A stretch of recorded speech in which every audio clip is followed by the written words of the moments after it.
बाबा से बुलंद नारे सलवार।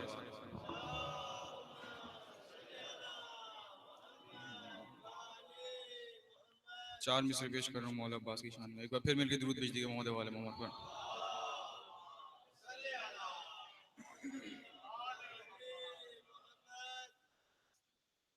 लफ्ज की शक्ल में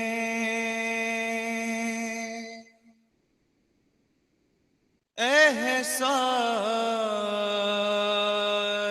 लिखा जाता है। लफ्ज की शक्ल में एहसास लिखा जाता है। यानी सैराबी को भी प्यास लिखा जाता है। मेरे जज्बात से वाकिफ है कलम भी मेरा। मेरे जज्बात से वाकिफ है कलम भी मेरा। मैं वफा लिखूं तो अब्बास लिखा जाता है। मेरे जज्बात से वाकिफ है कलम भी मेरा। मैं वफा लिखूं तो अब्बास लिखा जाता है। लफ्ज की शक्ल में बारे दीगर नारे सलवात।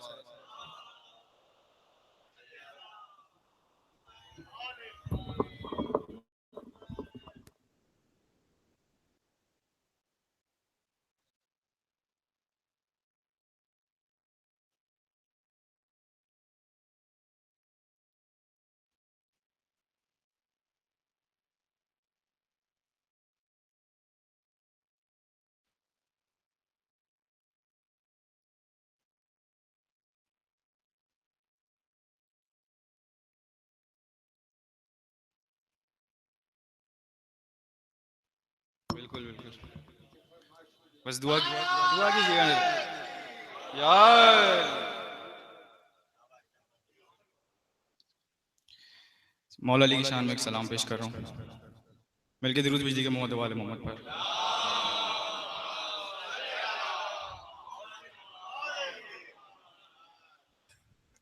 जो राह बना मिले रास्ता नहीं मिलता।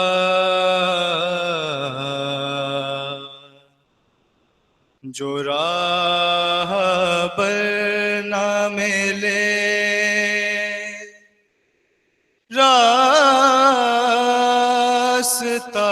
नहीं मिलता। बगैर आले नबी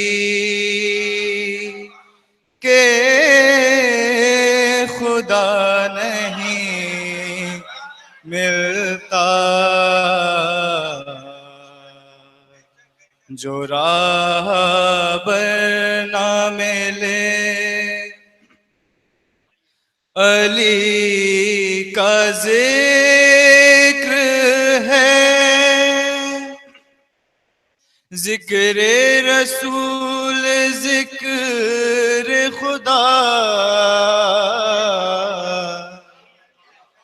अली का जिक्र है,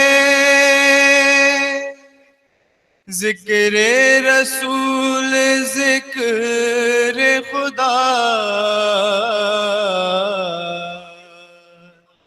किसी के नाम से ये सिलसिला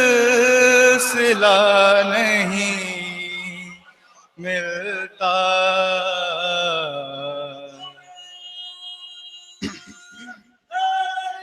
या और अली की कर लो ज़ियारत, जो शौक है मूसा, अली की कर लो ज़ियारत, जो शौक है मूसा के कोहे तूर पे नूरे खुदा नहीं मिलता, जो राह पर ना मिले पड़े जो वक्त पुकारे रसूल भी, जिसको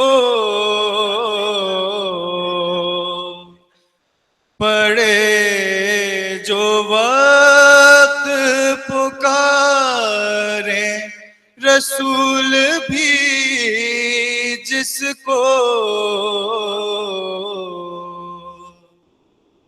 अली सा कोई भी मुश्किल कुशा नहीं मिलता, पड़े जो वक्त पुकारे रसूल भी, जिसको अली सा कोई भी मुश्किल कुशा नहीं,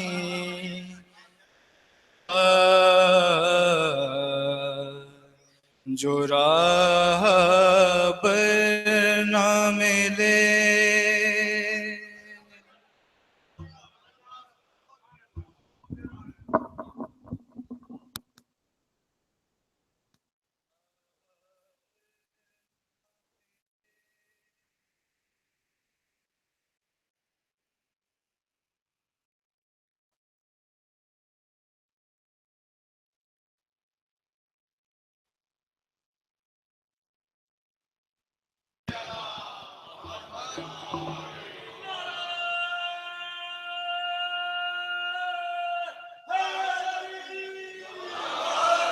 बिस्मिल्लाहिर्रहमानिर्रहीम। तमाम तारीफ़ें अल्लाह के लिए, दुरूद और सलाम मोहम्मद और आले मोहम्मद के लिए।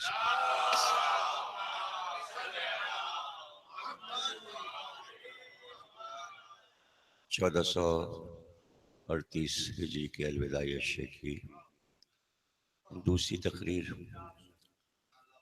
यकुम रबीउल अव्वल कसम सैयब में आप हजरात समात फरमा रहे हैं। तजल्लियात इलाही और सिफात अहले बैत पर गुफ्तगू तमहीदी तौर पर कल की तकरीर में हुई थी। सिफाते परवरदिगार आलम, सिफाते अहले बैत को समझने के लिए सिफाते इलाही को भी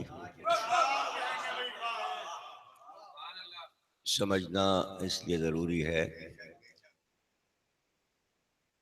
कि दोनों की सिफात में कोई फर्क नहीं है। जो सिफात अल्लाह में है वही सिफात अहले बैत में भी है। अब इस बात को यहीं पर छोड़ दीजिए और इस बात को भूल जाएं कि मैंने अभी ये बात कही है, इसलिए कि अभी हम इस पर कोई गुफ्तगू नहीं करेंगे। एक बात कह दी, अगर किसी को एतराज हो तो भी और ना भी हो जब भी, बात समझ में आई हो जब भी और ना समझ में आई हो जब भी,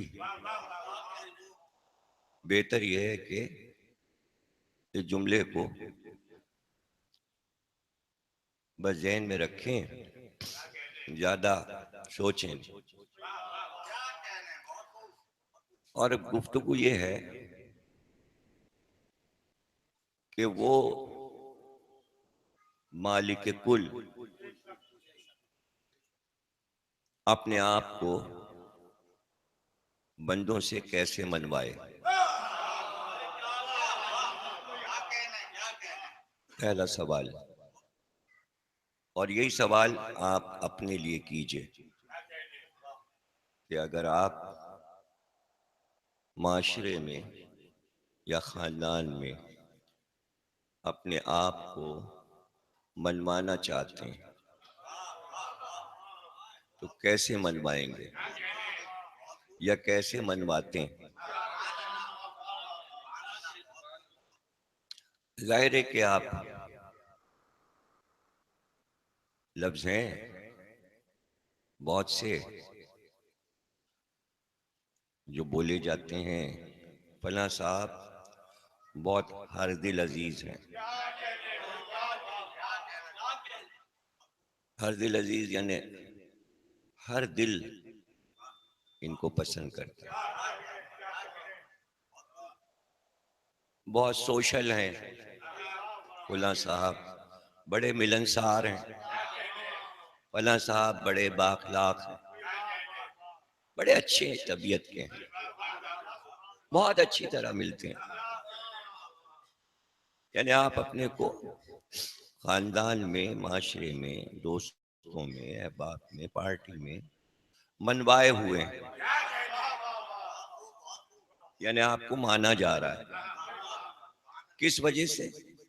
सिफात की वजह से।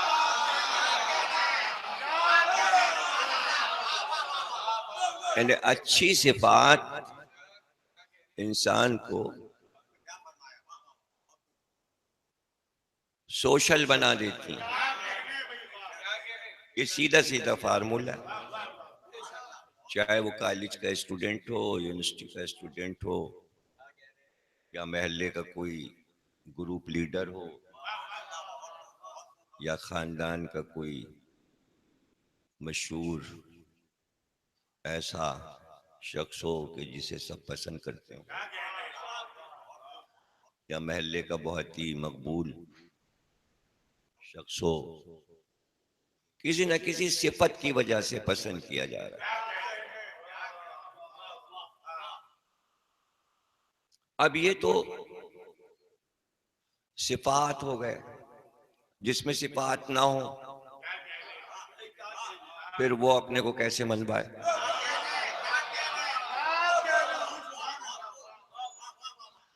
जाहिर है, सीधी सी बात आप कहेंगे कि जिसमें सिफात नहीं और अगर उसको माना जा रहा है तो वो बदमाशी से अपने को मनवा रहा है।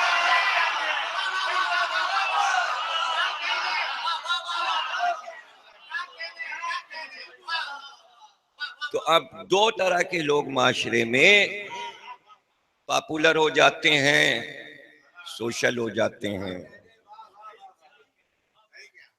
और इसमें बहुत से अखवाल हैं, मौला का भी कौल है कि कुछ लोग इसलिए मान लिए जाते हैं, लोग उन्हें देख के उनके रोब में आ जाते हैं कि उनकी जबान से डरते हैं।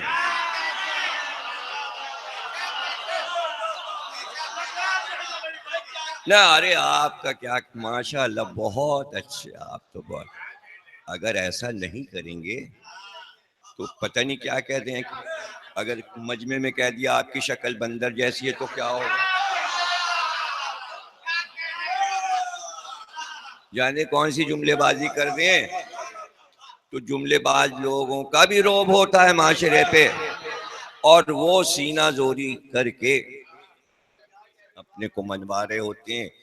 तो अगर एक शरीफ इंसान अपने महल्ले में मशहूर होता है अपनी सिफात की वजह से, उसी महल्ले में एक गुंडा भी मशहूर होता है।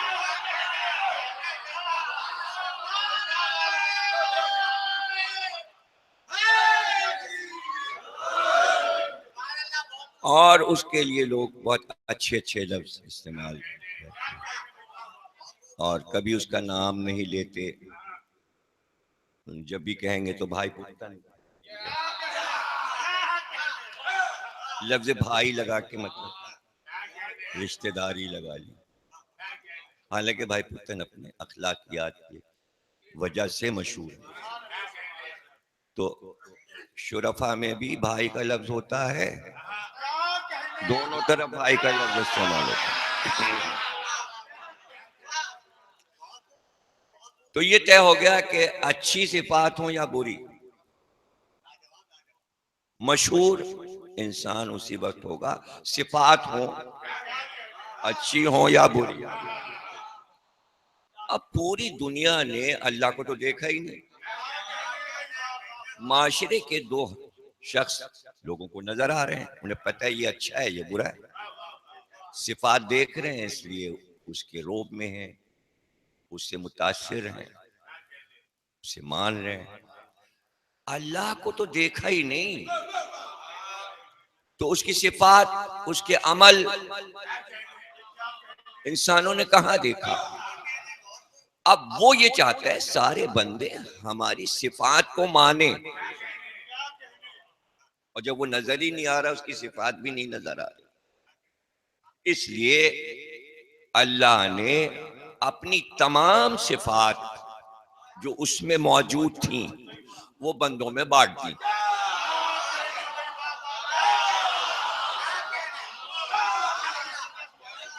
वो बंदों में बांट दी, अपनी सिफात बंदों में बांट दी, और सिर्फ बंदों में नहीं, अपनी सिफात मखलूकात में बांट दी। जमादात हो, नबातात हो, हैवानात हो, इंसान, सब में तकसीम कर दिया।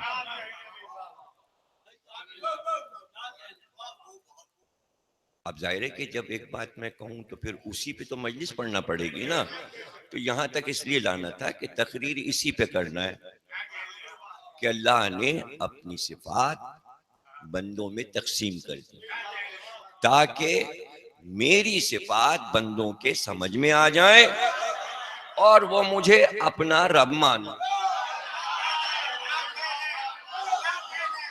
इस तरह उसने अपने को बंदों से मनवाया।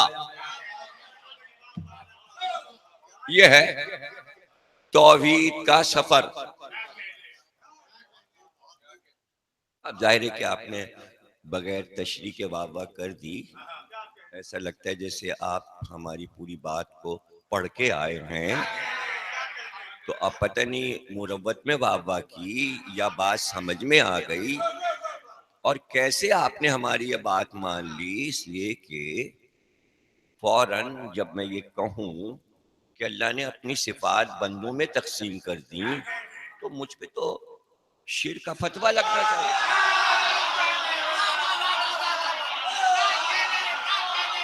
लेकिन आपने पहले तारीफ कर दी और आपने वो नहीं किया जो जहालत में मुसलमान कर जाते हैं। आपने बाबा इसलिए की कि आपको बात समझना थी, आप मेरे मुखालिफ नहीं गए। आपने ये नहीं सोचा ये कैसे हो सकता है, आम इंसानों में अल्लाह ने अपनी सिफात बांट दी। नहीं, आपने सोचा इसमें कुछ ना कुछ ये समझाएंगे, इसलिए बाबा कर ही दो ताकि अच्छी तरह दिल लगा के ये बात समझा दे।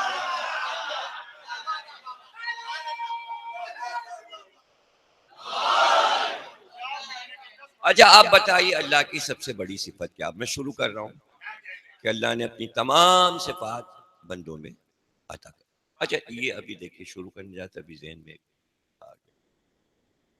तो पहले वो हदीस है चूंकि, तो वो दलील पहले दे दूं, इसमें अभी दलीलें कहीं आगे आएंगी। किसी ने हुजूर से पूछा कि अल्लाह ने पहला इंसान बनाया आदम, तो अल्लाह ने आदम की शक्ल कैसे बनाई।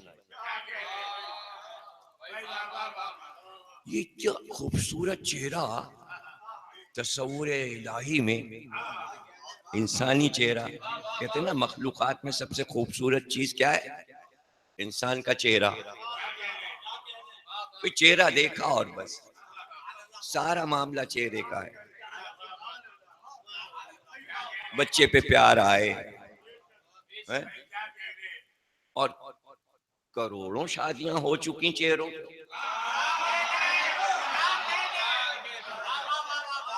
समझे ना, तो चेहरा ही तो सब कुछ है। तो अब पूछने वाले ने सरकारे दो आलम से पूछा कि अल्लाह ने बस पहला चेहरा बनाया आदम का, तो ये सूरत। तो सरकार ने फरमाया अल्लाह ने आदम का चेहरा अपने चेहरे पे बनाया।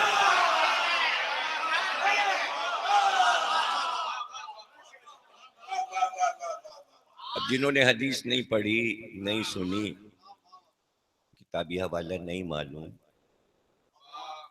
तो फिर वहां पे गड़बड़ आ जाएंगे। फिर वही मसला आ गया शिर्क वाला। और चाहे तो एक सेकंड में बात समझ, यानी किसी अच्छी चीज, हुस्न की तारीफ अगर करना हो तो बुलंदी की तरफ मिसाल दे देते, इसका चेहरा चांद जैसा है। तो अल्लाह ने कहा हमने आदम को अपनी शक्ल पे पैदा किया। भाई अपनी बनाई चीज की तारीफ करवाना चाह रहा था, इसमें कोई क्यों जल रहा है। उसकी अपनी बनाई चीज है, अपने से मिला रहा है, तो इसमें कोई मर क्यों रहा है, इसमें शेर क्या हो रहा है। ये तो तय है उसके चेहरा नहीं है। और चेहरा अरबी में, चेहरे को कहते हैं वजह, चेहरे को कहते हैं वजह।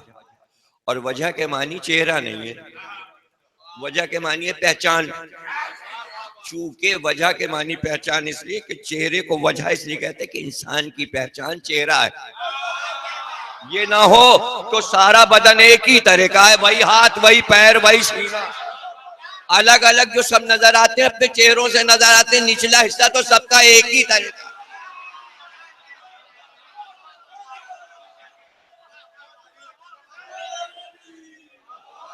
तो अल्लाह ने ये बताया कि आदम का चेहरा मेरी पहचान है, वरना मैं कहां चेहरा रखता। और अगर रखता है तो फिर वो फजीलत में बात जा रही है, वो फिर तकरीर ही मुड़ जाएगी कि अल्लाह ने चेहरा अली को कहा है कि अली का चेहरा मेरा चेहरा है। तो आदम का चेहरा उसने अली के चेहरे पे बनाया, क्या परेशानी है।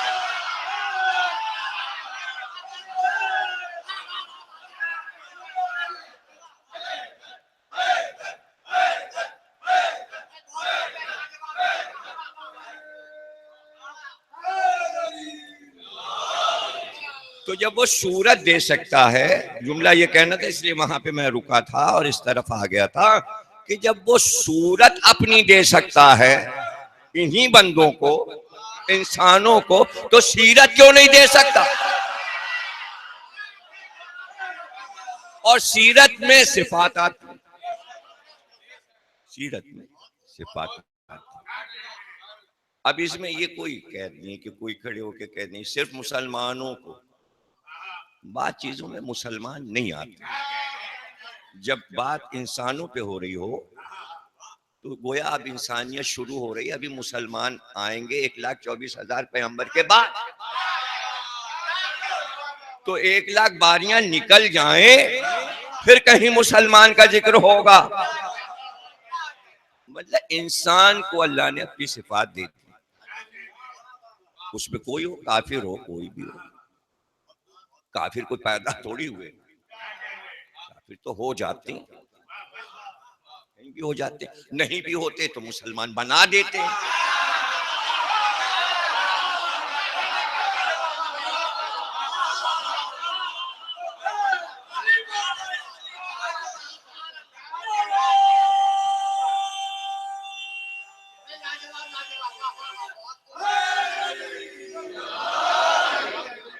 तो अब हम इस पे गुफ्तगू करेंगे कि अल्लाह ने अपनी सिफात इंसानों को दे दी।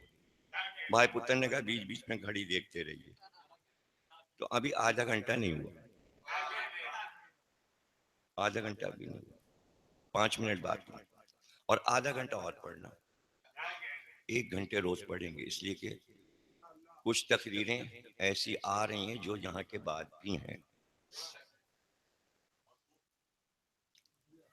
तो मुख्तसर रहेगा बयान, कल चूंकि तमीज़ थी इसलिए जरा मैंने चाह के आज पहली तकरीर में मौजू वाज़े हो जाए,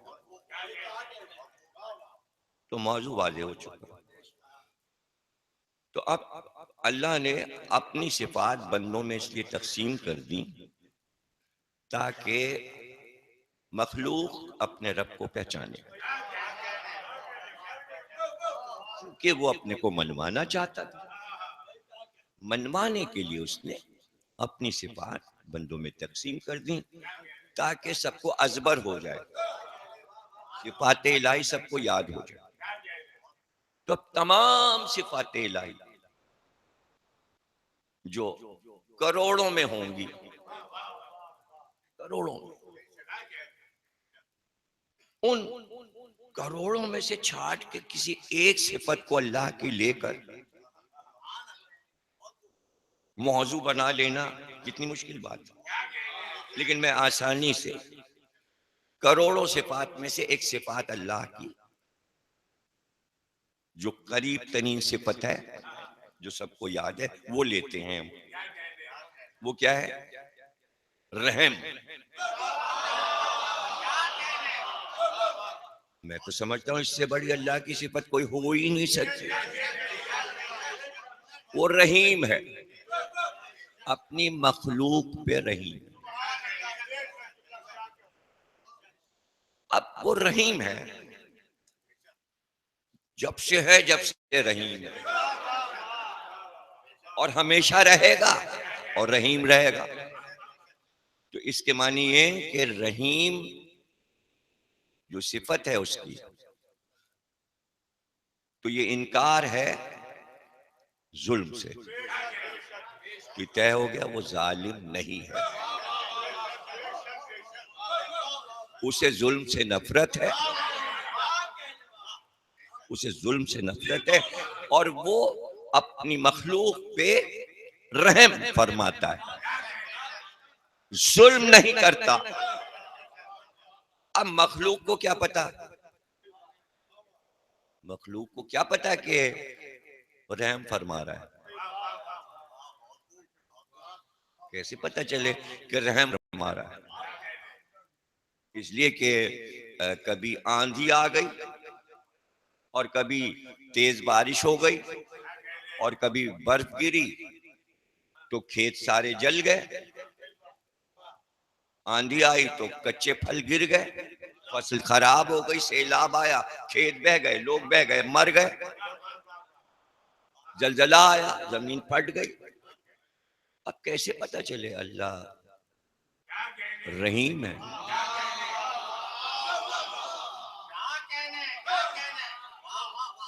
लेकिन वो कह रहा है ये हालत मेरी तब्दील नहीं होती, मैं रहीम हूं अपनी मखलूक पर, मैं रहीम हूं और मैं सिवा रहीमियत के कुछ नहीं। रहम में प्यार है, मोहब्बत है, शफकत है। तो कैसे बंदों को पता चले बड़ा रहीम है, बड़ा रहीम। अभी आप अब जो बैठे हैं ना, तो 1,24,000 पैगंबरों के बाद आप बैठे हो। हजारों लाखों करोड़ों किताबें छप चुकी, लोग पढ़ चुके, हजारों तकरीरें आप सुन चुके, सैकड़ों हजारों मजलिसों में जा चुके, कितने टेलीविजन के प्रोग्राम देख चुके, कितने अखबार पढ़ चुके, कितने बुजुर्गों से बातें सुन चुके। उसके बाद आप अब कह रहे हैं ना कि अल्लाह रहीम। अरे मैं उस वक्त की बात कर रहा हूं जब आदम बन रहे हैं, अभी मखलूक बन रही है। उस वक्त जब इंसानियत शुरू होगी तो इंसानों को कैसे पता चलेगा अल्लाह रहीम है? तो अब अल्लाह ने अपनी ये सबसे बड़ी सिफत रहम खाना बंदों में तकसीम कर दी। और अगर ऐसा नहीं है, अगर ऐसा नहीं है तो फिर आप ये क्यों बोलते, अरे फला साहब बड़े रहम दिल हैं। ये क्या भाई, ये शेर क्यों किया आपने? ये सिफत तो अल्लाह की है, फलाने साहब को आप रहम।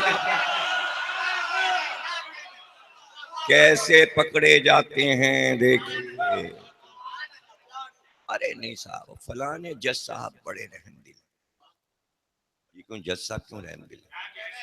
अरे उनके कलम के नीचे एक फैसला है हमारा, पहले ही फैला दो जज साहब बड़े रहम।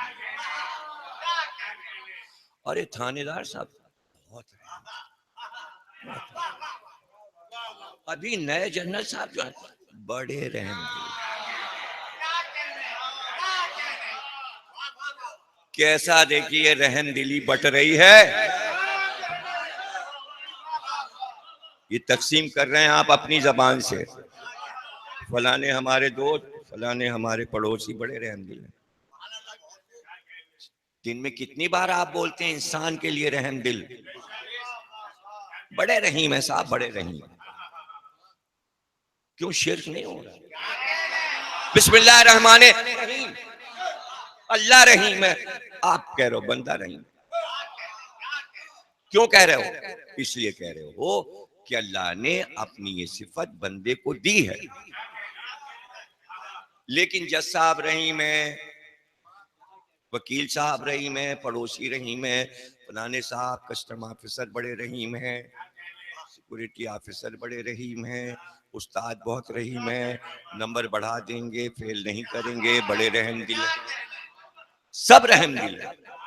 लेकिन ये रहम शाहकार नहीं है, पायदार नहीं है। ऐसा नहीं है कि जो मिसाल में अल्लाह के रहम से मिलाया जाए।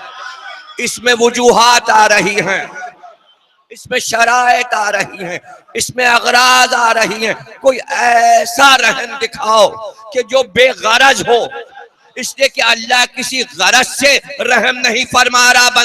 बंदों से कुछ चाहिए नहीं कि हम रहम करेंगे तुम बड़ी नमाजें पढ़ना, हम रहम करेंगे तुम बड़े रोजे रखना। ना ना ना ना, तुम इंतहाई नाकिस बंदे हो, फिर भी हम तुम पर रहम फरमा रहे हैं। गुनहगार हो, तुम कुफ्र इख्तियार किए हो, तुम बुत परस्त हो, लेकिन हम तुम पर मेहरबान हैं, तुम्हारे लिए रहीम। जनाब ऐसा कोई रहम दिल माशरे में बंदा हो, तब जब उसे हम देखेंगे तब हमें यकीन आएगा हाँ वाकई अल्लाह रहम दिल है। और हमारी खताओं पर भी वो हम पर रहम करता है। जब तक हम उसको देख ना लें तब तक हमें यकीन नहीं आएगा कि अल्लाह रहम दिल है। और जब हमने उसे देख लिया, सारे इंसानों ने फिर पुकार के कहा हाँ वाकई तू रहम दिल है, इसलिए अल्लाह ने मां बना।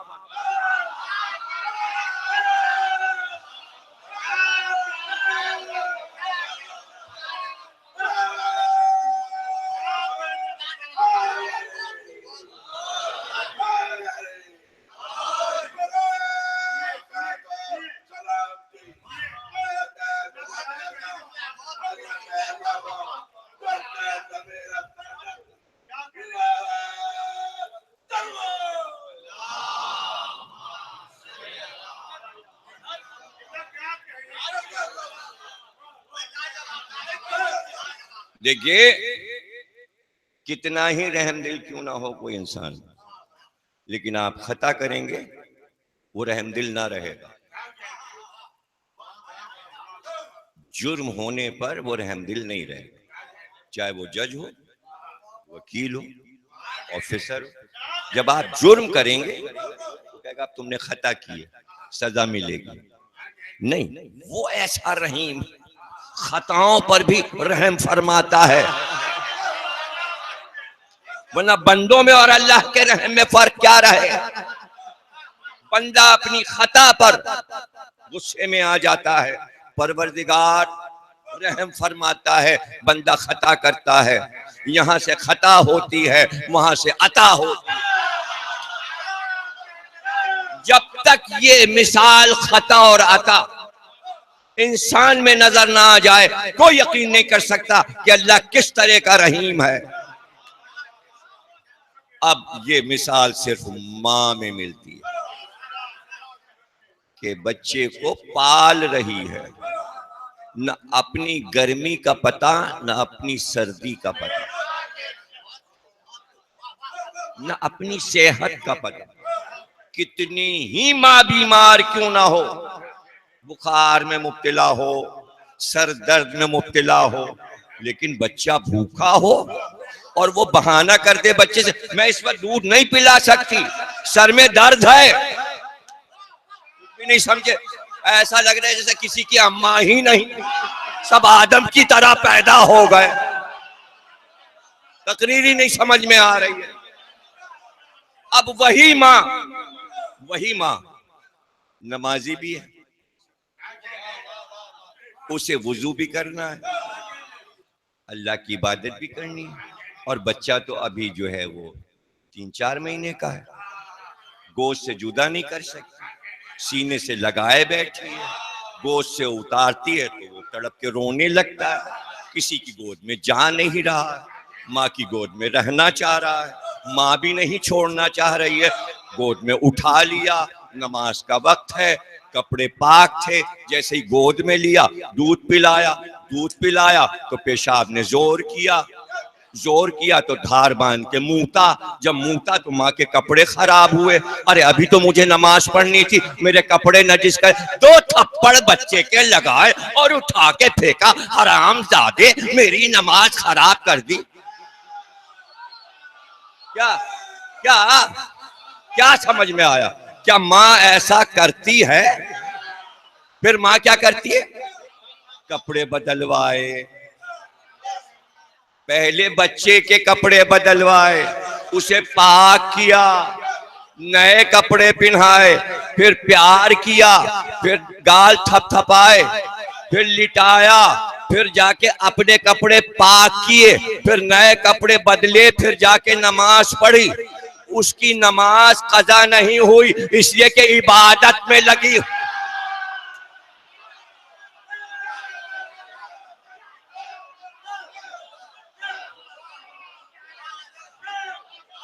यह रहमदिली, यह मां जो बच्चे की खता पर, इसलिए कि मां ही दुनिया को बताएगी यह अभी मासूम है, इसको ना जजा पता, ना सजा पता, ना खता पता। तो जैसे मां के लिए छोटा बच्चा, वैसे अल्लाह के लिए सारे बंदे।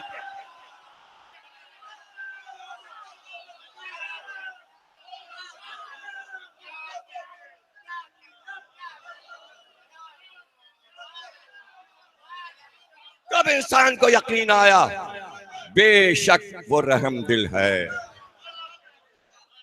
वो रहम दिल है, और कभी उसके जमीर ने खुद ही पुकार के कहा तुमने अपने रब की खता की है, माफी मांग लो दिल में। खुद ही अंदर ईमान और कुफ्र की जंग चल रही है। ये कैसे चल रही है? सिफात इलाही ने बंदे को मजबूर किया कि उसके अंदर नफ्स की लड़ाई होती रहे, इसलिए नफ्स के नाम रखे। एक नफ्स है नफ्स अम्मारा जो दुनिया की दावत देता है, कुरान की आयत, सारे नफ्स अल्लाह ने कुरान में, और एक नफ्स है नफ्स लव्वामा, अम्मारा दुनिया की तरफ खींचता है, लव्वामा मलामत करता है। ये क्या किया तुमने? अपने रब की खता की है तुमने, ये तुमने अभी क्या हरकत की है? अंदर से मलामत जमीर करना शुरू करता है, और फिर एक बार वो फैसला करता है गलती हो गई, नहीं अब हम उधर नहीं जाएंगे, अम्मारा की तरफ नहीं जाएंगे, नफ्स मुतमइन्ना की तरफ जाएंगे। यही झगड़ा शबे आशूर उमर साद और हुर के नफ्स में हो रहा था।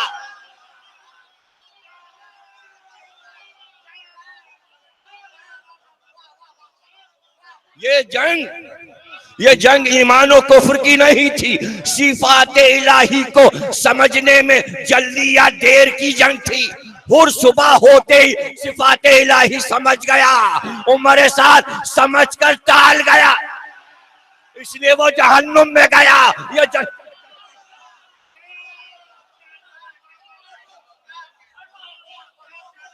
समझ रहे हैं? कैसे समझ में आ गया? कैसे समझ? इसलिए कि माशरे में दो तरह के लोग हैं, जिसका जमीर मजबूत है, नफ्स मजबूत है, उनका भाई ये तो बड़ी अच्छी बात है, रिजविया में फूला साहब बहुत रहमदिल नेक, उनका मामला है। अरे नहीं, अरे वो भी तो हैं फन्ने खां। अब रात को फैसला करना कि इनका साथ दें। इलेक्शन में दोनों खड़े हो गए, गुंडा भी खड़ा हो गया महल्ले का, और वो रहमदिल साहब भी खड़े हो गए। फैसला तो नफ्स को करना है कि अम्मारा है अंदर या लव्वामा है या मुतमइन्ना है।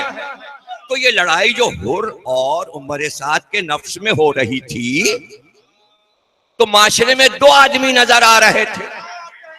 तो उमर साथ सोच रहा था कि मैं गुंडे इब्ने ज़ियाद की तरफ जाऊं, यजीद की तरफ जाऊं या हुसैन की तरफ जाऊं। यही बात हुर सोच रहा था कि रहमदिल की तरफ जाऊं या बदमाश की तरफ।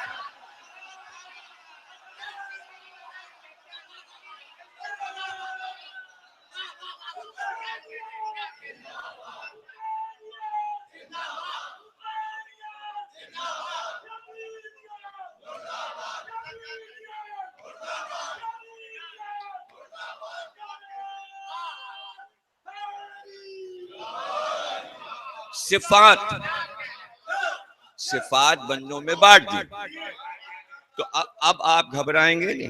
जहां पे बात छोड़ी थी वापस आता हूं कि अल्लाह ने अपनी सिफात आले मोहम्मद को दे दी।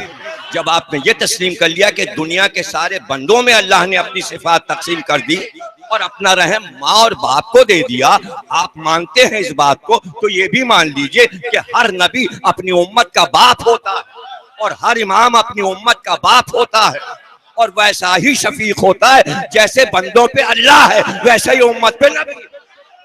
अगर ऐसा ना होता तो कभी अल्लाह मोहम्मद को रहमतुल लिल आलमीन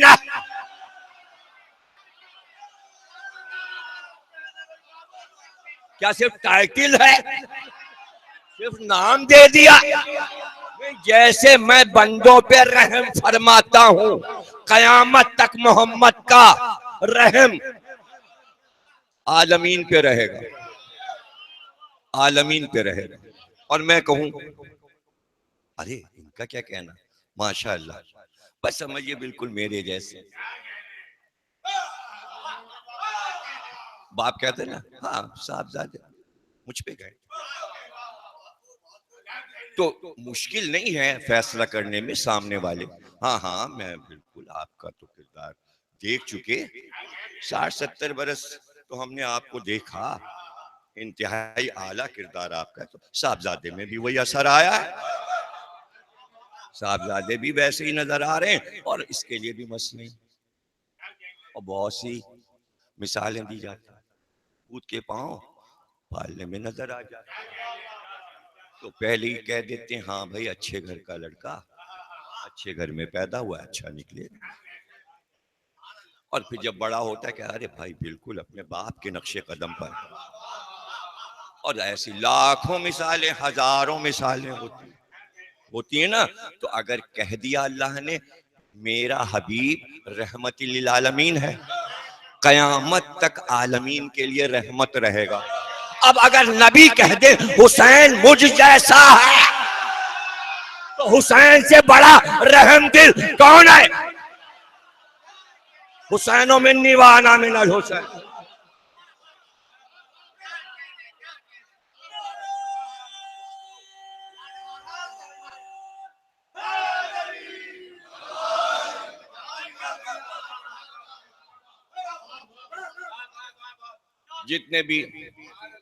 जितने भी बादशाह गुजरे हैं, अगर आप उनकी हिस्ट्री पढ़ लीजिए, छोटे मोटे राजाओं को देखिए, बादशाहों को देखिए, और बड़ा बादशाह कोई आ गया जिसके पास दौलत हो, लश्कर बड़ा हो, तो खतूत वगैरह लिख लिखा के छोटे छोटे बादशाह सब एक हो जाते। तो इसी तरह की लड़ाइयाँ होती पूरे वर्ल्ड में हुई, हिंदुस्तान की सरजमीन पे। बाबर आ रहा है, बाबर आ रहा है, सब एक हो जाओ। अरे भाई गजनबी आ रहा है, सब एक हो जाओ। अरे भाई गौरी आ रहा है, सब एक। अरे भाई हाँ चलो तुम भी, सारे राजपूत एक। अरे भाई चलो, हम कैसे अकेले मुकाबला करेंगे, लश्कर बड़ा कर। तो पॉलिसी के तहत छोटे मोटे गैर मारूफ लोगों ने भी ये काम किया, बड़ों बड़ों से मुकाबला किया अपनी ताकत को बढ़ा के। इमाम हुसैन अलैहिस्सलाम अरब की कितनी मशहूर शख्सियत थे, हैं? उनके लिए कोई मुश्किल बात थी कि वो पहले तैयारी कर लेते, मदीने से निकलते ही नहीं, पहले खतूत लिखते, यमन, बसरे, कूफे, अजरबैजान, सिंध, इराक, यहाँ वहाँ, और कहते भाई देखो मामलात ये हैं, तुम तो जानते हो मैं नबी का नवासा, तो मैं ये चाह रहा हूँ कि मैं इस मुल्क पर एक अच्छी हुकूमत कायम कर दूँ, और मेरे पास आदमी है, अच्छे लोग हैं मेरे पास, फला फला फला फला साहबी रसूल मौजूद हैं मदीने में, और रसूल अल्लाह का ज़माना देखा है उन्होंने, बुजुर्ग हैं हमारे, हम उन्हें मिनिस्टर बना देंगे, गवर्नर बना देंगे, सूबेदार बना देंगे, ताकि तुम आराम की ज़िंदगी गुजार सको, और तुम्हें रिज़्क भी मिलेगा, तुम्हारी फसलें भी अच्छी रहेंगी, बागात भी अच्छी रहेंगे, और हम एक बड़ी फौज तरतीब दे रहे हैं, अगर तुम्हारे यहाँ 150 लोग हों तो भेज दो तुम मदीने की तरफ, तो हम अपना लश्कर ज़रा चाह रहे हैं कि 2-2.5 लाख अफराद का हो जाए। ये बात हुसैन के लिए मुश्किल थी, ये बात हुसैन के लिए मुश्किल थी, हो जाता, लेकिन नतीजा ये होता कि हाकिम भी अपनी ताकत बढ़ाता। जब हुसैन अपनी फौज 2.5 लाख की करते, तो हाकिम अपनी फौज 5 लाख की कर लेता। जब 5 लाख और 2.5 लाख और 3 लाख आपस में लड़ते, तो जाहिर है कि इधर हुसैन की तरफ तो बहुत सारे बहादुर आ जाते, इधर तो ज्यादा शजा लोग आ जाते जो नबी के साथ के लड़े हुए लोग थे, तो ये ज्यादा मारते उनको, तो उनके 5 में के कम से कम 3 लाख तो मर ही जाते, और इधर हुसैन के 2.5 लाख में से कम 1.5 लाख तो मर ही जाते, 50,000 बच जाते, उधर कोई 1.5 लाख बच जाते, तो पूरे ममलिकत इस्लामी की आधी आबादी तो कत्ल हो जाती। तो दुनिया हुसैन को रहमदिल कहती, अरे रहमतल लिल आलमीन का नवासा कैसे साबित, कुछ नहीं समझे।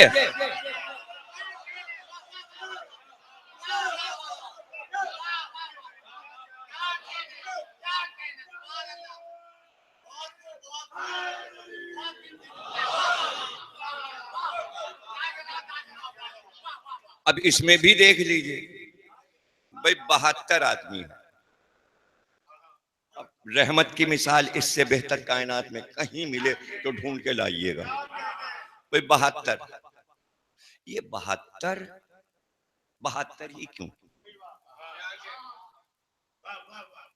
ये 70 72 क्या भाई, इतने ही तादाद बनी थी उनकी जिनके दिलों में अल्लाह ने मोहब्बत का बीज बोया था। ये बड़े बड़े, देखिए ये बड़े बड़े जुमले होते हैं, ये ऐसे नहीं होते कि आप इन्हें जाया कर दें। ये ऐसे ऐसे नहीं आ जाते जुमले कि कह दिया और जुमला।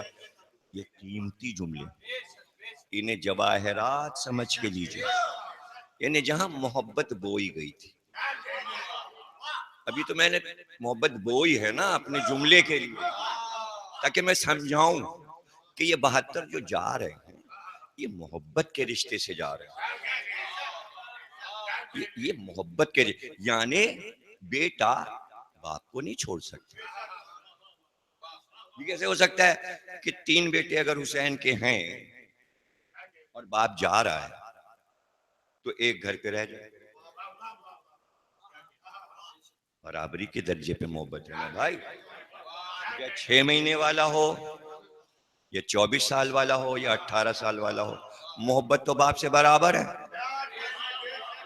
नहीं समझ में नहीं आ रहा, अभी मैं कोई मसाइल थोड़ी पढ़ रहा हूं, मैं तो ये बता रहा हूं कि अल्लाह अपनी सिफत अहले बैत को कैसे देता है। बंदों की बात हो चुकी, अब बार बार नहीं होगी। अब बात वो तो साबित हो गई कि हर इंसान में अल्लाह ने अपनी सिफात दे दी। वतन बड़ा सखी है अल्लाह, इंसान को सखावत दे दी, वो भी बांटता है सबको, आप भी बांटते हो, अल्लाह आपको देगा तभी तो बांटोगे। और अगर आप कंजूस हो तो फिर आप शैतान हो, फिर अल्लाह की सिफत आपको मिली नहीं। आप में करामत, करीम, करीम कहाँ से होता है, पेशानी से। करम, करम, करम क्या, यूं मुट्ठी यूं बंद, पता ही नहीं चला कब, ओहो जरूरत थी, ये लो 10,000, और कभी जिक्र भी ना किया। यह है करामत, दे के ना कहना और छुपा लेना। अब अल्लाह है सत्तार, सत्तार लोयू, अरे सब देख रहा है क्या हो रहा,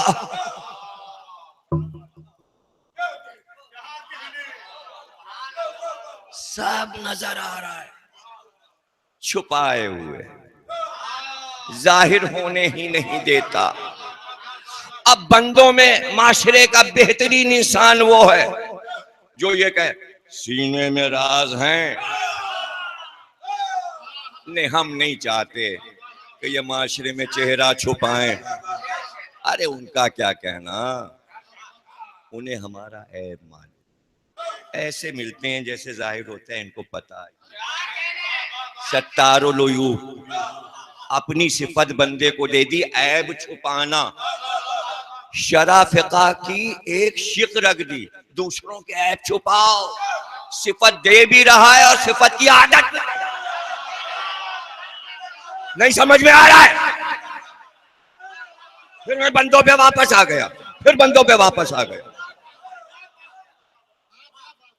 यानी एक एक सिफत अगर अल्लाह की गिनो, सब इंसानों में मौजूद, या शरफ का बना के आदत डलवाई या फितरती तौर पे अपनी सिफात दे दी, जैसे माँ को दे दी। एक और सिफत मैं आपको गिनवा दूं, रहम के बाद, रहम में तो खैर चलिए इतना खतरा नहीं था शेर का, अब आ रहा है शेर का खतरा, वो है रब। सिफत है अल्लाह की, यानी परवरिश करने वाला, पालने वाला। पालने वाला यानी जैसे माँ बच्चे को गोद में पालती है, इसलिए माँ को कहा अल्लाह ने ये रब है। माँ को कुरान में कहा अल्लाह ने ये अपने बच्चे की रब है। रब्यानी सगीरा, जब तुम छोटे थे तो ये माँ तुम्हारी रब थी, यानी वो पाल रही थी। इसकी मिसाल यानी रब की मिसाल लुगत में क्या दी जाती है, मानी क्या लिखे जाते हैं रब के, यानी इसकी मिसाल ऐसी है कि एक किसान बीज बोए और बीज में पानी डाले, पौधा निकला। अब रोज देख के खुश हो, इतना हो गया, फिर पानी डाला, इतना हो गया, फिर पानी डाला, अब पेड़ बड़ा जवान हुआ, वो देख के खुश होने लगा। मैंने इसे पाला, परवान चढ़ाया, ये जवान हुआ, ये मेरी तखलीक है, मैं इसका रखवाला हूं, मैं इसका रब हूं। तो रब के मानी है वो किसान जो एक बीज लगा के दरख्त को पाल के जवान करे, वो उस दरख्त का रब है। अब चूंकि वो दरख्त पला है रुबूबियत के साए में, बंदे की रुबूबियत के साए में, इसलिए दरख्त में ये सिफत आई कि वो बंदे को पाले, अपनी शीरीनी से, अपने फलों से शहद बनाए। तो अब दरख्त भी रब बना, तो नबातात में भी सिफात दे दी सिफात। अब जानवर में दे दी, जानवर में दे दी। भाई किसी की माँ बीमार है, दूध नहीं पिला सकती, माजूर है, दूध नहीं बच्चे को पिला। अब बच्चा कैसे पले, कहां से पाला जाए?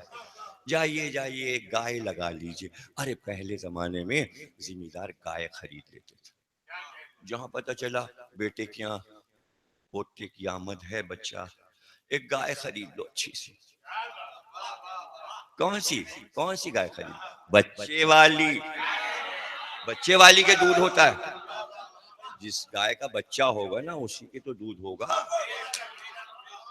अब वो बच्चे को दूध पिला के फिर वो अलग किया। अरे क्या किस्से, कहां तक।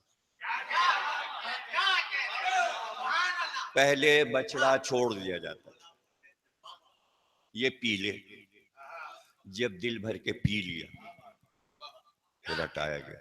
अब दूध दुहा गया, नहीं उसका हिस्सा नहीं लो। अब वो गाय पाल रही है जिम्मेदार के पोते को,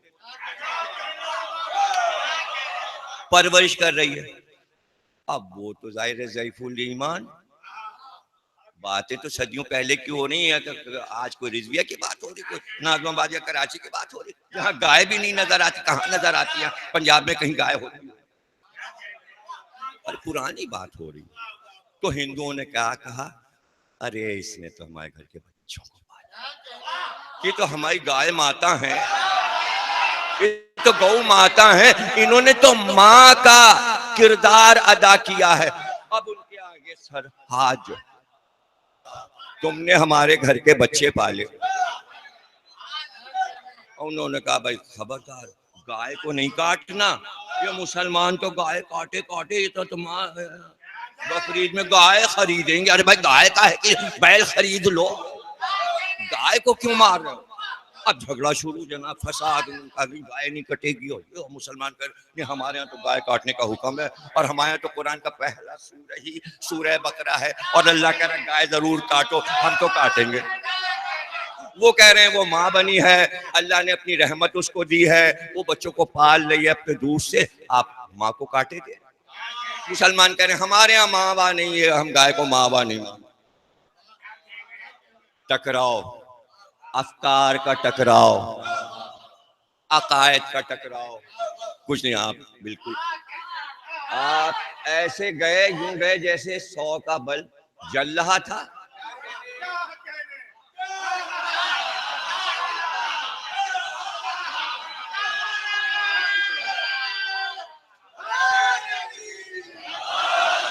दरख्त तक आप बिल्कुल ठीक थे, जब किसान ने दरख्त लगाया वहां भी ठीक थे आप, जब दरख्त ने फल खिलाए वहां तक भी ठीक थे आप। अब चूंकि ये खबरें वहां से पढ़ते रहते हैं आप, मूदिस्तान की, फलाने ने गाय काट दी और ये हो गया, और वो पकड़ गया और ये हो गया, तो अब आप हो गए परेशान।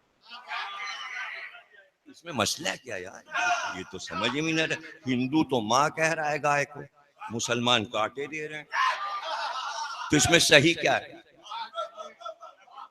सही गलत मत सोचिए, चलिए गाय हटाइए, भैंस रख लीजिए। अरे इसलिए भैंस रख लीजिए कि वो भैंस को मां नहीं कहते, लेकिन मुश्किल ये है कि सारे लोग भैंस का मुकाबला अक्ल से करते।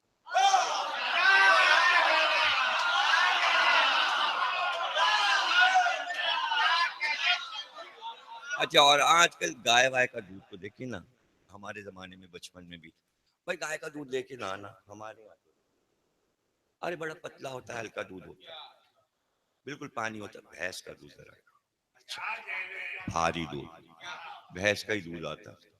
अभी भी ये जो नागौरियों के सब भैंस का ये गाय का। अरे भाई क्यों नहीं मेरी बात मान रहे हैं? गाय कॉलोनी है यहाँ कराची में कहीं? गाय कॉलोनी है? नहीं है। फिर कौन सी कॉलोनी है? अरे सबको याद है भाई, तो दलील तो आपने खुद ही दे दी। तो गाय को भूल जाइए, यानी भैंस में सिफत दे दी कि वो इंसानों को अपने दूध से पाले। अच्छा, अब वो सब ना रहा फैशन, अब भैंस कॉलोनी जाने पता नहीं कितनी दूर है, मैंने तो नहीं देखी। वहां से दूध चलता है, कहते हैं चलते चलते चलते यहाँ आता, वो आधा पानी आधा दूध हो जाता। रास्ते में जहां जहां होटल है मिलाते हुए आ रहे होते हैं, चाय पीने रुके और डाल दिया, और रुके और उनका अरे हो गया,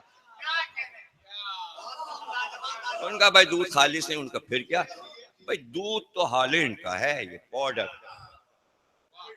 अब बच्चा भी डिब्बे का पी रहा है और चाय भी डिब्बे की बन गई।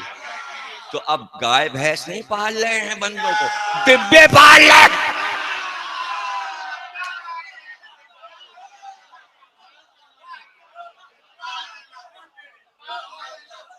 अब आप जहां जाए सिफाते इलाही को बंद करते हैं उसमें, इसमें क्या है, इससे क्या घबराहट है? आप डिब्बे की बात करें, अरे डॉक्टर तो अपनी रहीमियत को शीशी में बंद कर देता है, जाइए ठीक हो जाएंगे इंशाल्लाह। अरे ऐसे कह रहे हैं जैसे अल्लाह मियां है। और वो भी छोड़ दीजिए, वो तो शीशी तो इतनी बड़ी है, अब तो यूरोप ने एक कैप्सूल इतना, बस ये एक खाइएगा, यूं गया बुखार और यूं गया। ये क्या आपके हाथ अल्लाह ने शिफा दी है? अच्छा, शिफा देना अल्लाह का काम है, और आप कह रहे हो शिर्क करके ये कि फलाने डॉक्टर के हाथ में अल्लाह ने शिफा दी है। अरे डॉक्टर को अल्लाह शिफा दे सकता है, हुसैन को नहीं।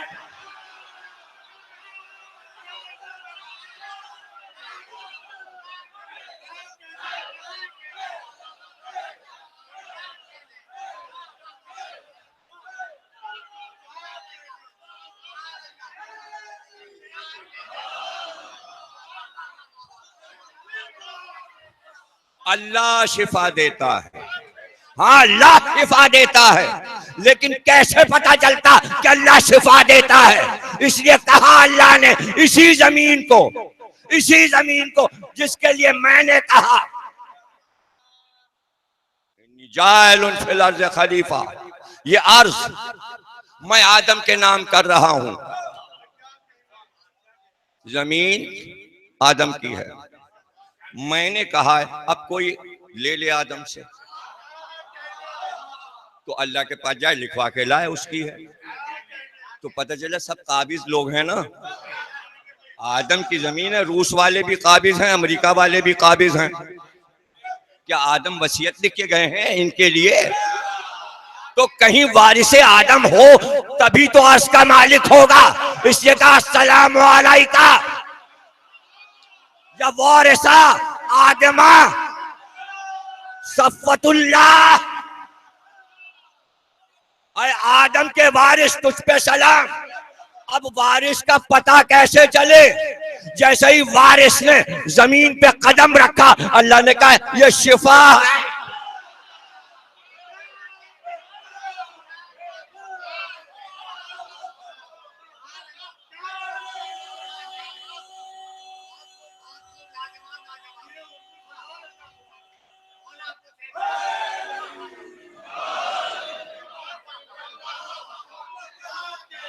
बात यहां तक रह गई थी कि ईसा के हाथ में शिफा है, ईसा के हाथ में शिफा है।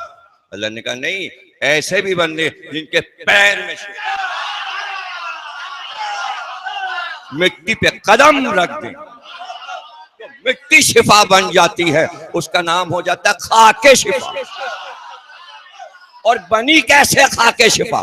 कदमों में जो आई थी तो वो रुल रही थी, हुसैन झुके और झुक के उठाया, मिट्टी को मेराज दी तो बनी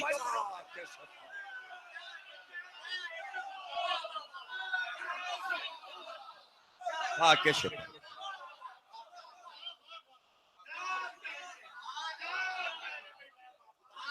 अब मिट्टी क्या है? मैंने कहा था नबातात को भी सिफात दे दी, हैवानात को भी दे दी और बंदों को भी दे दी। अब बचे जमादात, तो अपनी सिफत रहम रहम मिट्टी को दे दिया, जमीन को दे दिया। इसी में जाना है। पहले माँ की गोद में छुप के सोते थे आंचल में, अब ये माँ बनी, मिट्टी ओढ़ो, मिट्टी बिछाओ, जाओ। अब अगर मिट्टी से प्यार है तो वही कब्र रहमत बनी हुई है, और मिट्टी से नफरत है तो वही कब्र वहशत बनी हुई है।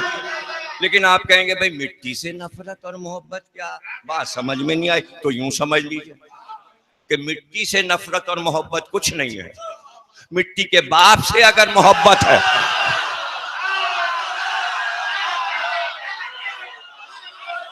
तो वही कब्र रहमत है,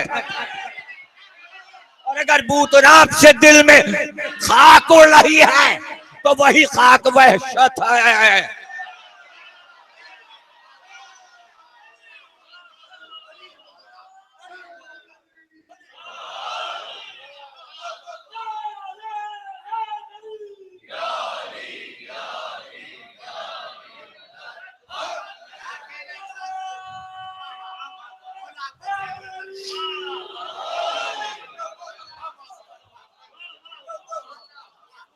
मिट्टी ने छुपा लिया, जैसे परवरदिगार बंदों के ऐब छुपा लेता, मिट्टी बंदों के ऐब छुपा लेती। जैसे ही दफन हुआ, भाई अब इसकी बुराई ना करना, मरूम हो गया, चला गया, यानी जैसे ही मिट्टी में छुपा ऐब गायब। अब खूबी बयान करो, मरने वाले की अरे बड़ी खूबियां थी मरने वाले, जिनके ज़बान ज़द ऐब थे अच्छा था, नेक। क्यों? हमें भी तो मरना है, हमें भी तो इसी खाक में जाना है। वो सब अपनी तरफ रखो। अरे सबसे बड़ी अजमत नबातात तो जमादात तो हैवानात तो इंसानात में जो सिफात बांटी थी, रहीमियत से भी बड़ी बात, रुबूबियत से भी बड़ी बात, ऐसी बड़ी बात जो तुम्हारे ज़हन में नहीं, अभी कहेंगे तुमको अगर नहीं है मालूम थी हमें। मिट्टी को अता कर दिया, सजदा मुझे होता है का इसमें।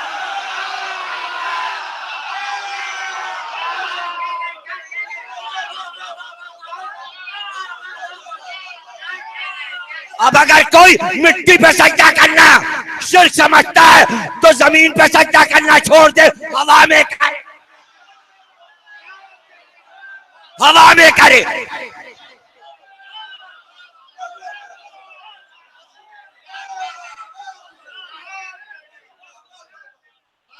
और कमाल देखिए, हुक्म देकर के जमीन पे सजदा हो, आगे क्या कहूंगा। और सारे फिरकों को फिका में दिल में डलवा दिया, इसमें इख्तिलाफ ना हो। शिया, सुन्नी, देवबंदी, बरेलवी, हम्बली, मालकी, शाफई सब मुत्तफिक, सजदा हवा में नहीं है। यानी उड़ गए, पैराशूट पहना, भाई हम हवा में। नहीं नहीं नहीं नहीं, हम तो जा रहे हैं भाई, किमाड़ी जा रहे हैं हम तो समंदर में किनारे बैठ के पत्थर पे बैठेंगे।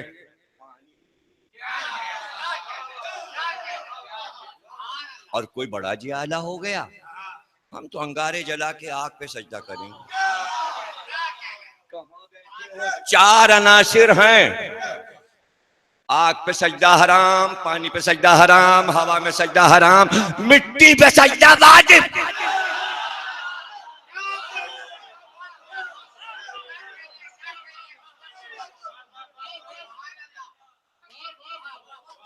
अब क्या होगा, ये तो हमने सोची नहीं था कि तकरीर यहां आ जाएगी। है? बहुत मिट्टी से नफरत है, छोड़ दो सजदा, पत्थर पे करके दिखा दो। अरे नहीं, पत्थर पे नहीं होता, इसलिए कि बुत तो पत्थर का होता।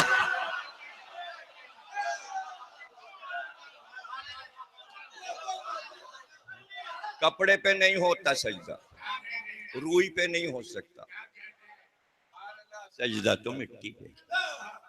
और जब मिट्टी पे है तो पूछने वाले ने पूछा तो होगा ना, मौला अली ये जमीन पे सजदा क्यों है, मिट्टी पे सजदा क्यों है? अली के अलावा कोई जो बता देता और उसके बाद बता दे। अली ने कहा इंसान जब बड़ा होता है, जैसे जैसे जवान होता है, उसका गुरूर बढ़ता जाता है और वो अपने रब के सामने सीना तान के चलने लगता है। उसकी जमीन पर जैसे ये खुद से पैदा हो गया, अल्लाह ने कहा तेरे गुरूर को मैं रगड़ूंगा और तेरी पेशानी को मिट्टी पे जिस पे चल रहा है उसी पे नाक रगड़।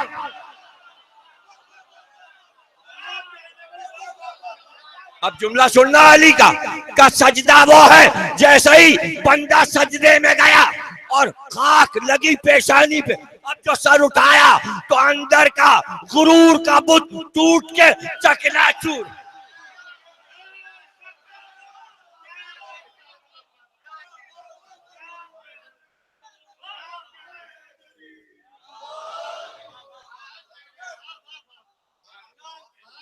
टूट के चकना।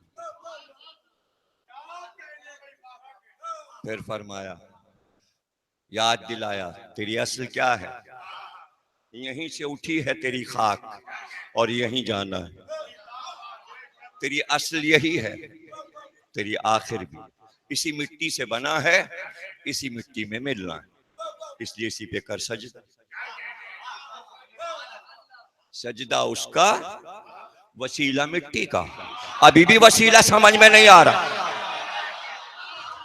अरे जो अपने सजदे के लिए मिट्टी को वसीला बना सकता है, वो अपनी सिफात के लिए अली और अहले बैत।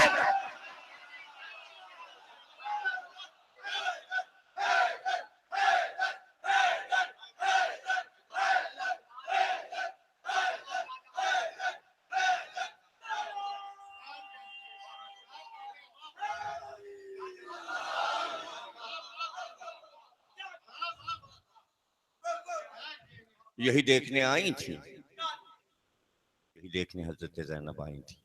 कब्र बन गई, भाई की कब्र बन गई।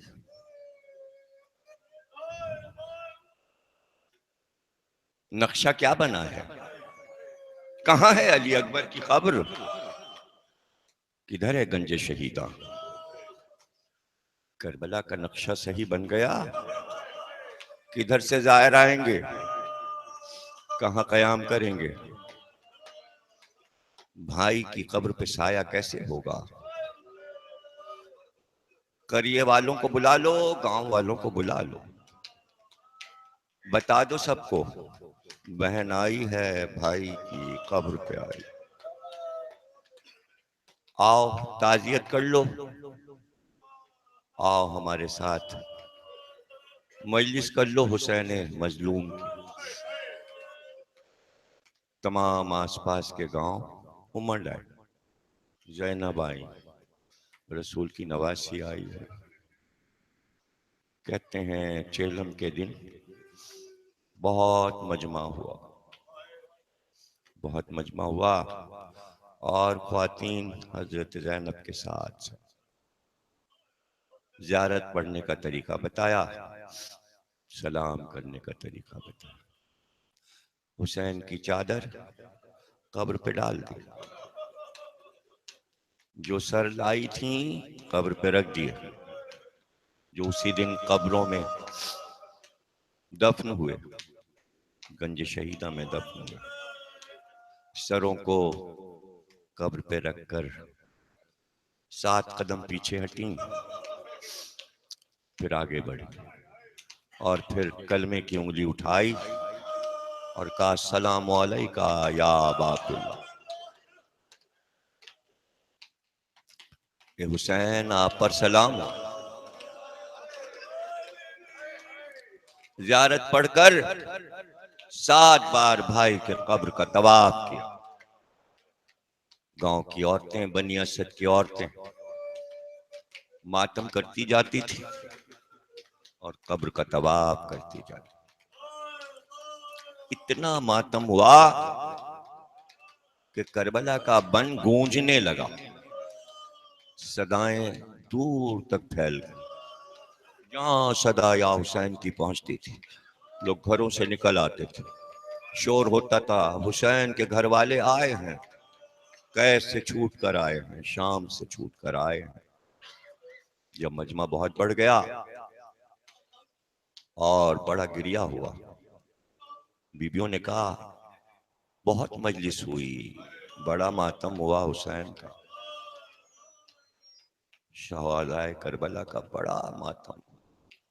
बीबी ने कहा अभी एक शहीद बाकी है, आओ हमारे साथ मातम करते हुए फुरात के किनारे चलो।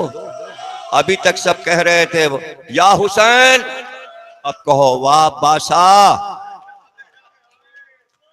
हाय अब्बास। कब्र अब्बास पर फुरात के किनारे वहां भी मजलिस मुनक्किद हुई और 2003 में शायद मैं रोज़ा हजरत ज़ैनब पे बैठा था, ज़ियारत की किताबें रखी हुई थी, एक किताब उठा ली मैंने और शहजादी की ज़ियारत पढ़ने लगा। फिर मैंने तर्जुमा देखा कि तर्जुमे में क्या लिखा है, तो मैं बड़ा हैरान हुआ कि मजलिस में रवायत तो मैं पढ़ता था, लेकिन किताबों में तो देखा था, ये नहीं पता था कि ये तो ज़ियारत के जुमले, ये तो बीबी के रोजे पे जो ज़ियारत पढ़ी जाती है उसमें ये जुमले पढ़े जाते हैं। फिर बड़ा गिरिया तारी हुआ, सामने बीबी की कब्र और अपने मजलिस के जुमले भी याद आए और फिर ज़ियारत को देखता रहा कि ये जुमले बीबी ने अदा किए थे, हम तो समझते थे रवायत में हैं, ये तो ज़ियारत के जुमले हैं। और जब आप ज़ियारत हज़रत ज़ैनब की पढ़िएगा, रोज़े की ज़ियारतें तो खुल गई हैं हज़रत ज़ैनब की, ज़ायरीन आए हैं ज़ियारत करके। आज भी एक ज़ायर हमारे पास आए थे, उनकी मजलिस है 6 रबीउल अव्वल को, वो शाम से वापस आए हैं, तो हालात पता चले कि सब सुकून है, वैसे ही शहर जाग रहा है, कोई आसार जंग के नहीं हैं। ज़ायरीन भी थे, गिरिया भी था चेलम के दिन, तमाम शिया सुन्नी सभी ज़ायर चेलम के दिन हज़रत ज़ैनब के रोज़े पे मौजूद थे। जुमला सुनिए आखिरी और तकरीर ख़त्म करूँ और आपके लिए दुआ। मातम किया कब्र हुसैन पे, वहीं तो अली अकबर की भी कब्र थी, गोद में पाला था, और फिर भाई की कब्र पे हज़रत अब्बास की कब्र पे आए। अब जो ज़ियारत का जुमला है वो सुना रहा हूँ कि इतनी देर में शोर हुआ कि काफिला चलने वाला है, काफिला चलने वाला है और मदीने रवाना होने वाला है, नाके बिठा दिए गए हैं, बीबियां सवार हो जाएं। एक एक करके बीबियां नाकों पे बैठने लगी, ऊंट आगे बढ़ने लगे। जब वो हमारी सामने आई, जिस पे हजरत ज़ैनब को बैठना था। तो अमारी के पास आई। ये मैं ज़ियारत के जुमले आपको सुना रहा हूँ जो मैं बारहा पढ़ चुका हूँ, लेकिन मैंने बीबी के रोजे पर ज़ियारत में पढ़े तो गिरिया ज्यादा तारी हुआ। और वो ये जुमले हैं कि बीबी जब अमारी के करीब आई तो अमारी पे हाथ रखा और उसके बाद मुड़कर कब्र अब्बास को देखा और फिर पुकार कर, एक जुमला है वो, भाई जुमला असल जुमला है, ऐ मेरे गैरतदार भैया अब्बास, मेरे गैरतदार भाई अब्बास, जब मदीने से लेकर चले थे तो पर्दे लगाए थे, तो बहन को सवार किया। अब्बास आओ, बहन जा रही है, सवार करो। ज़ैनब को हमारी में